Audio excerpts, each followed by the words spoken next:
நல்ல டேஸ்ட்டாக ஒரு சூப்பரான பீக்கங்காய் கூட்டு எப்படி பண்ணலான்னு பார்க்கலாம். இந்த ரெசிபி நீங்கள் கண்டிப்பாக ட்ரை பண்ணி பாருங்கள். ரொம்ப சூப்பராக இருந்துச்சு. இந்த ரெசிபி பண்ணுறதுக்கு ஃபஸ்ட்டு ஒரு 1/4 கப் அளவுக்கு கடலைப்பருப்பு, 1/4 கப் அளவுக்கு பாசிப்பருப்பு 2யும் சேர்த்துட்டு ஒரு அரை மணி நேரத்துக்கு ஊற வச்சுருங்க. இப்போ ஒரு பேன் சூடு பண்ணிக்கோங்க. சூடானதுக்கப்புறமா தேவையான அளவு எண்ணெய் விட்டுட்டு கடுகு, சீரகம், கருவேப்பிலை, காஞ்ச மிளகாய் சேர்த்துக்கோங்க. இது கூடவே 5, 6 பல் பூண்டு, ஒரு பெரிய வெங்காயம் இந்த மாதிரி நீல வாக்கில் கட் பண்ணி சேர்த்துட்டு ஒரு தக்காளி சேர்த்துட்டு நல்லா வதக்கி விட்டுருங்க. வெங்காயமும் தக்காளியும் ஓரளவுக்கு நல்லா வதங்கினதுக்கப்புறமா நம்ம வெட்டி வச்ச பீக்கங்காய் சேர்த்துட்டு தேவையான அளவு மஞ்சள் தூள் அண்ட் தேவையான அளவு உப்பு சேர்த்துட்டு ஒரு தடவை நல்லா மிக்ஸ் பண்ணி விட்டுருங்க. இப்போ ஒரு அரை கப் அளவுக்கு தண்ணி சேர்த்துட்டு ஒரு லிட்டு போட்டு க்ளோஸ் பண்ணி வச்சிடலாம்.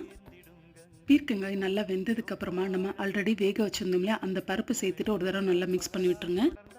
கடைசியாக 2 கைப்பிடி அளவுக்கு தேங்காய் துருவல் சேர்த்துட்டிங்கன்னா ஒரு சூப்பரான கூட்டு ரெடியாக இருக்கும். இந்த ரெசிபி நீங்களும் வீட்டில் கண்டிப்பாக ட்ரை பண்ணி பார்த்துட்டு பிடிச்சிருந்தா லைக் பண்ணிவிட்டு சப்ஸ்கிரைப் பண்ணுங்கள். தேங்க்யூ ஃபார் வாட்சிங்.